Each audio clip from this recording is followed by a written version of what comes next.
Mon jardin d'Éden, malheureusement qu'il a fallu quitter, était à Menton. Donc un endroit qui était divin, où j'allais à Pâques au moment des floraisons des glycines et des iris. Et ayant quitté ce jardin à 8 ans, j'en ai tout de même rapporté quelques pieds d'iris. Un parcours très atypique, je dois dire, puisque après un bac scientifique à l'époque, j'étais rentrée en Hippocagne et en Cagne, une école de commerce, une expérience de 11 ans dans le prêt-à-porter de luxe chez Kenzo Paco-Rabanne et Sonia Rykiel, puis à nouveau des études à l'école d'architecture de Versailles, et donc un 3e cycle jardin historique, patrimoine et paysage, suivi d'un DEA à la Sorbonne, appliqué à l'histoire des parcs et jardins du 19e et de la première moitié du 19e. Et à partir de là, le hasard d'une part et puis la passion ont fait que l'itinéraire de l'histoire des jardins et l'itinéraire de la pratique des jardins se sont croisés, puisque parallèlement il fallait sur le tas apprendre les logiciels AutoCAD, apprendre la botanique au Muséum d'histoire naturelle, les arbres à l'Arboretum des Barres, et c'était merveilleux de mélanger tout cela.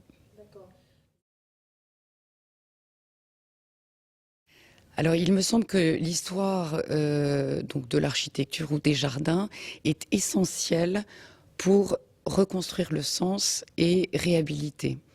Non pas pour faire une reconstitution à l'identique, d'ailleurs ça ne voudrait rien dire, puisque la plupart de ces lieux ont, ont vécu des couches historiques et diverses qui se sont superposées.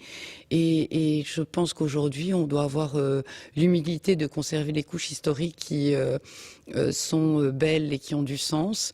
Et parfois, dans un jardin régulier, un arbre du 19e en ponctuation dans un parterre, apportant une forme de liberté dans un parterre régulier, peut être très beau.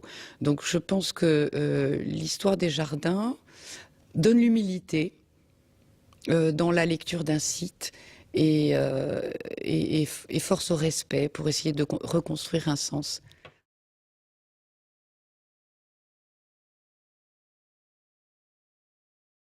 Le matériau auquel on a affaire est un matériau vivant, euh, et qui vous oblige à l'humilité, parce il vous surprendra, il poussera, ne poussera pas. En définitive, ce sera lui qui aura le dernier mot. Mais en même temps, il faut l'accompagner, puisque les végétaux entre eux, c'est une jungle. Eux-mêmes se poussent les uns les autres pour exister, et le jardinier donc essaye de pacifier. J'aurais envie de dire que la poésie se dégage d'un lieu et l'harmonie se dégage d'un lieu qui a été bien travaillé et bien vécu. Et c'est peut-être voilà, la première chose qui me saisirait. C'est-à-dire par un côté un peu, par un côté sensuel. Bon, je pense que sur le fond, c'est formidable, mais il me semble que l'art du jardin ne passe pas que par l'investissement. Faire des projets, c'est bien, mais en même temps, l'art du jardin passe surtout par l'entretien, c'est-à-dire un souci quotidien, une attention quotidienne qui peut être apportée par les gestionnaires des jardins, mais aussi par les habitants. Il y a un exemple que je trouve merveilleux à Berlin, c'est de voir que le petit espace qui entoure les pieds d'arbres d'alignement en ville est parfois